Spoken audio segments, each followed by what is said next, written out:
ಕಾರ್ಯ ಸಾಧಕಃ ಆಪಾದಮೌಲಿಪರ್ಯಂತಂ ಗುರುಣಾಂ ಆಕೃತಿಂ ಸ್ಮರೆ ತೇನ ವಿಘ್ನಾ ಪ್ರಣಶ್ಯಂತಿ ಸಿದ್ಧ್ಯಂತಿ ಚ ಮನೋರಥಾಃ. ಶ್ರೀ ಗುರುಭ್ಯೋ ನಮಃ.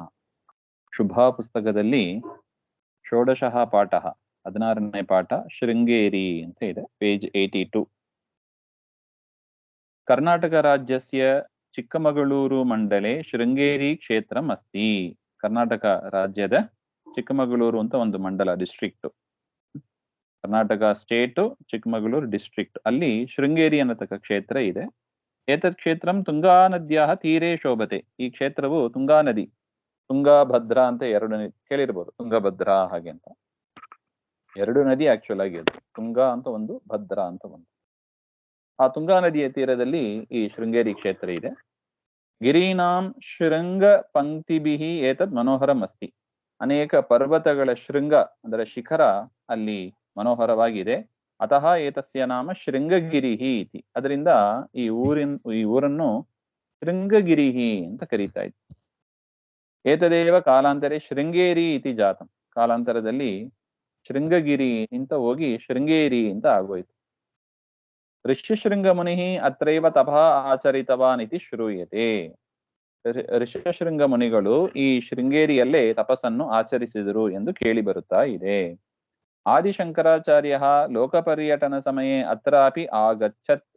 ಆದಿಶಂಕರಾಚಾರ್ಯರು ಲೋಕ ಸಂಚಾರ ಮಾಡುತ್ತಾ ಇಲ್ಲೂ ಕೂಡ ಶೃಂಗೇರಿ ಕ್ಷೇತ್ರಕ್ಕೂ ಕೂಡ ಬಂದಿದ್ದರು. ಸಹ ತತ್ರ ನಾಗಫಣಸ್ಯ ಛಾಯಾಂ ಪ್ರಾಪ್ಯ ಸ್ಥಿತಂ ಮಂಡೂಕಂ ದೃಷ್ಟವಾನ್. ಆಗ ಅದು ಆ ಶಂಕರಾಚಾರ್ಯರು ನಾಗಫಣ ಅಂದ್ರೆ ಹಾವಿನ ಹೆಡೆಯ ಕೆಳಗೆ ಅದರ ನೆರಳಿನಲ್ಲಿ ಕಪ್ಪೆ ಒಂದು ಇತ್ತಂತೆ. ಯದ್ಯಪಿ ಹಾವಿಗೆ ಆಹಾರ ಕಪ್ಪೆನೆ, ಹಾವು ಕಪ್ಪೆಯನ್ನು ತಿಂದು ಬಿಡುತ್ತದೆ. ಆದ್ರೆ ಆ ಕ್ಷೇತ್ರದಲ್ಲಿ ಏನಾಯ್ತು, ಆ ಹೆಡೆಯ ಕೆಳಗೆ ಮಂಡೂಕ ಇತ್ತು ಅಂತ ಹೇಳ್ತಾ ಇದ್ದಾರೆ. ಅದನ್ನು ನೋಡಿದ್ರಂತೆ. ವೈರಿಣಃ ಅಪಿ ಅತ್ರ ಪರಸ್ಪರಂ ಸ್ನೇಹಭಾವೇನ ಜೀವಂತಿ ಏತತ್ ಪುಣ್ಯಕ್ಷೇತ್ರಂ ಅಸ್ತಿ ಇತಿ ಸಹ ಚಿಂತಿತವಾನ್. ವೈರಿಗಳು, ಯದ್ಯಪಿ ಹಾವು ಮತ್ತು ಕಪ್ಪೆ ಪರಸ್ಪರ ವೈರವುಳ್ಳದ್ದು, ಆದರೂ ಕೂಡ ಈ ಕ್ಷೇತ್ರದಲ್ಲಿ ಸ್ನೇಹ ಭಾವ ಇದೆ, ಅದರಿಂದ ಇದು ಪುಣ್ಯಕ್ಷೇತ್ರ ಆಗಿರಬೇಕು ಅಂತ ಸಹ ಚಿಂತಿತವಾನ್. ಆ ಶಂಕರಾಚಾರ್ಯರು ಚಿಂತನೆ ಮಾಡಿದರಂತೆ. ಸಂಸ್ಕೃತೇ ರಕ್ಷಣಾರ್ಥಂ ಶಾರದಾ ಪೀಠಂ ಸಂಸ್ಥಾಪಿತವಾನ್. ಭಾರತ ಸಂಸ್ಕೃತಿ ಉಳಿಬೇಕು ಎಂಬ ದೃಷ್ಟಿಯಿಂದ ಶಾರದಾ ಪೀಠವನ್ನು ಅವರು ಸಂಸ್ಥಾಪನೆ ಮಾಡಿದರು. ಅಲ್ಲಿ ಶೃಂಗೇರಿಯಲ್ಲಿ ಮಾಡಿದ್ದಾರೆ. ಏತತ್ ಪೀಠಂ ದಕ್ಷಿಣಾಮ್ನಾಯ ಪೀಠಂ ಇತಿ ಚ ಪ್ರಸಿದ್ಧಂ ಅಸ್ತಿ. ನಾಲ್ಕು ದಿಕ್ಕಿನಲ್ಲೂ ಮಾಡಿದ್ದಾರೆ. ದಕ್ಷಿಣ ದಿಕ್ಕಿಗೆ ಸಂಬಂಧಪಟ್ಟದ್ದು ಶೃಂಗೇರಿಯಲ್ಲಿ ಮಾಡಿದ್ದಾರೆ ಅಂತ. ಅದರಿಂದ ದಕ್ಷಿಣಾಮ್ನಾಯ ಪೀಠ ಅಂತ ಶೃಂಗೇರಿ ಪ್ರಸಿದ್ಧವಾಗಿದೆ. ಶೃಂಗೇರಿ ಕ್ಷೇತ್ರಸ್ಯ ಅಧಿದೇವತಾ ಶಾರದಾ. ಆ ಕ್ಷೇತ್ರದ ಅಧಿದೇವತೆ ಅಂದ್ರೆ ಮುಖ್ಯವಾದ ದೇವಸ್ಥಾನ ಅಂದ್ರೆ ಅಲ್ಲಿ ಶಾರದಾ ದೇವಿಯವರದು, ಶಂಕರಾಚಾರ್ಯ ಪ್ರತಿಷ್ಠಾಪನೆ ಮಾಡಿರೋದು. ದೇವಿಯಾಹ ದರ್ಶನಾರ್ಥಂ ಪ್ರತಿದಿನಂ ಯಾತ್ರಿಕಾಹ ಅತ್ರ ಆಗಚ್ಚಂತಿ. ಆ ಶಾರದಾ ದೇವಿಯ ದರ್ಶನಕ್ಕಾಗಿ ಪ್ರತಿದಿನವೂ ಅನೇಕ ಯಾತ್ರಿಕರು, ಟೂರಿಸ್ಟ್ ಅಂತ ಏನ್ ಕರೀತಾರೆ, ಅವರು ಬರ್ತಾರೆ. ತುಂಗಾ ನದ್ಯಾಂ ಸ್ನಾನಂ ಕುರುವಂತಿ. ತುಂಗಾ ನದಿಯಲ್ಲಿ ಸ್ನಾನವನ್ನು ಮಾಡುತ್ತಾರೆ. ದೇವಿಯಾಹ ದರ್ಶನಂ ಪ್ರಾಪ್ಯ ಅನುಗ್ರಹಂ ಪ್ರಾಪ್ನುವಂತಿ. ಶಾರದಾ ದೇವಿಯ ದರ್ಶನವನ್ನು ಪಡೆದು ಅನುಗ್ರಹವನ್ನು ಪಡೆಯುತ್ತಾರೆ. ಸಂತುಷ್ಟಾಶ್ಚ ಭವಂತಿ, ಸಂತೋಷರಾಗಿ ಇರುತ್ತಾರೆ. ನವರಾತ್ರ ಸಮಯೇ ಶಾರದಾ ದೇವಿ ಸುಂದರಂ ಅಲಂಕೃತ ಭವತಿ. ನವರಾತ್ರಿ ಸಂದರ್ಭದಲ್ಲಿ ಆ ಶಾರದಾ ದೇವಿಗೆ ಅಲಂಕಾರ ಚೆನ್ನಾಗಿ ಮಾಡಿರ್ತಾರಂತೆ, ಅದು ಸುಂದರವಾಗಿ ಇರುತ್ತದೆ. ವಸ್ತುತಃ ಏತದ್ ದೃಶ್ಯಂ ನಯನಾನಂದಕರಂ. ವಾಸ್ತವಿಕವಾಗಿ ಅದು ಕಣ್ಣಿಗೆ ಹಬ್ಬ ಅಂತ ಶಾರದಾ ದೇವಿಯನ್ನ ನವರಾತ್ರಿ ಸಮಯದಲ್ಲಿ ನೋಡುವುದು ಅಂತ.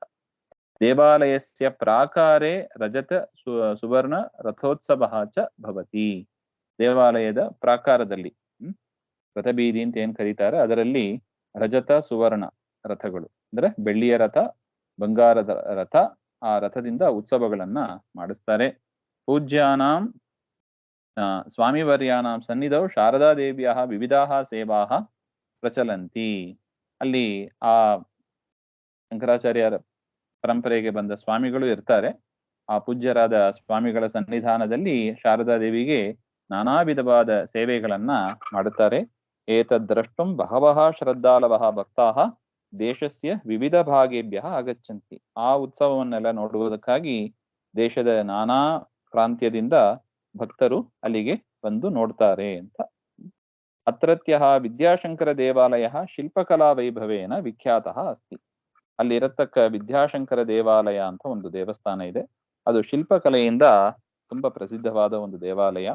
ಅಸ್ಮಿನ್ ದೇವಾಲಯೇ 12 ರಾಶಿ ಸ್ತಂಭಾಃ ಸಂತಿ. ಆ ದೇವಾಲಯದಲ್ಲಿ 12 ರಾಶಿ, ಮೇಷ ಋಷಭ ಅಂತ ಏನ್ 12 ರಾಶಿಗಳು ಇದೆ, ಒಂದೊಂದು ರಾಶಿಗೂ ಒಂದೊಂದು ಕಂಬವನ್ನ ಅಲ್ಲಿ ಮಾಡಿದ್ದಾರೆ. ಏತೆ ವೈಜ್ಞಾನಿಕ ರೀತಿಯ ಸಂಸ್ಥಾಪಿತ, ಅದು ಸೈಂಟಿಫಿಕ್ ಅಪ್ರೋಚ್ ಇಂದ ಅದನ್ನೆಲ್ಲ ಇನ್ಸ್ಟಾಲ್ ಮಾಡಿದ್ದಾರೆ ಹಾಗೆ ಅಂತ, ಅಂದ್ರೆ ಕಟ್ಟಡವನ್ನು ನಿರ್ಮಾಣ ಮಾಡಿದ್ದಾರೆ. ಪ್ರತ್ಯೇಕಸ್ಮಿನ್ ಮಾಸೆ ಪ್ರಾತಃ ಕಾಲೇ ಸೂರ್ಯಕಿರಣಃ ನಿರ್ದಿಷ್ಟ ರಾಶಿ ಸ್ತಂಭಾನಾಂ ಉಪರಿ ಪತಂತಿ.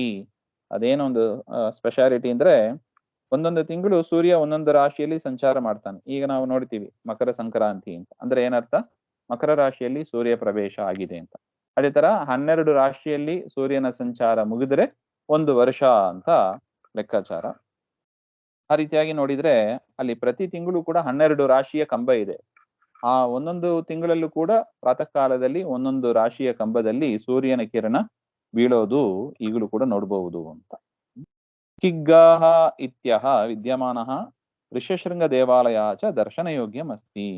ಕಿಗ್ಗಾಹ ಅಂತ ಒಂದು ಋಷ್ಯಶೃಂಗರ ದೇವಾಲಯ ಇದೆ, ಅದು ಕೂಡ ದರ್ಶನ ಯೋಗ್ಯ, ಅಂದ್ರೆ ನೋಡಲು ಯೋಗ್ಯವಾಗಿದೆ ಅಂತ ಅರ್ಥ. ತುಂಗಾ ನದ್ಯಾಹ ಅನ್ಯಸ್ಮಿನ್ ತಟೆ ಪ್ರಕೃತಿ ರಮಣೀಯಂ ನರಸಿಂಹವನಂ ಅಸ್ತಿ. ತುಂಗಾ ನದಿಯ ಆಚೆ ದಡದಲ್ಲಿ ಪ್ರಕೃತಿ ರಮಣೀಯವಾದ ಒಂದು ನರಸಿಂಹವನ ಅಂತ ಅಲ್ಲಿದೆ. ತತ್ರೇವ ಸ್ವಾಮಿವರ್ಯಾಣಾಂ ಆವಾಸಃ ಅಪಿ ಅಸ್ತಿ.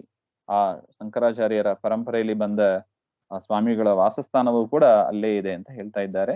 ಅತ್ರ ಕಾಲಭೈರವ ಪರ್ವತೆ ತದ್ವಿದ್ಯಾ ಸಂಜೀವಿನಿ ಸಂಸ್ಕೃತ ಪಾಠಶಾಲಾ ಅಸ್ತಿ. ಅಲ್ಲಿ ಕಾಲಭೈರವ ಅಂತ ಒಂದು ಪರ್ವತ, ಅದರಲ್ಲಿ ತದ್ವಿದ್ಯಾ ಸಂಜೀವಿನಿ ಸಂಸ್ಕೃತ ಪಾಠಶಾಲಾ ಅಂತ ಒಂದು ಸಂಸ್ಕೃತ ಪಾಠಶಾಲೆ ಅಲ್ಲಿ ಇದೆ.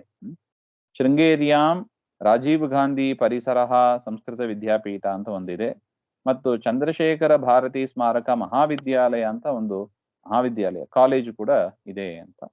ಅನ್ಯ ವಿದ್ಯಾಲಯ ಸಂತಿ, ಇನ್ನು ಕೆಲವು ಶಾಲೆಗಳು ಕೂಡ ಇದೆ. ಏವಂ ಶೃಂಗೇರಿ ವಿದ್ಯಾಸ್ಥಾನಂ ಅಸ್ತಿ.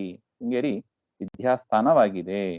ಪ್ರಕೃತಿ ರಮಣೀಯಂ ಏತತ್ ನಿತರಾಂ ದರ್ಶನ ಯೋಗ್ಯಂ ಅಸ್ತಿ. ಅತ್ಯಂತ ರಮಣೀಯವಾದ ಕ್ಷೇತ್ರ ಅದು. ಅದು ತುಂಬಾ ನೋಡ್ಲಿಕ್ಕೆ ಯೋಗ್ಯವಾದ ಒಂದು ಜಾಗವಾಗಿದೆ ಅಂತ ಒಟ್ಟು ಅಭಿಪ್ರಾಯ. ಇದರ ಅಭ್ಯಾಸವನ್ನ ಮಾಡಿ ನೋಡೋಣ.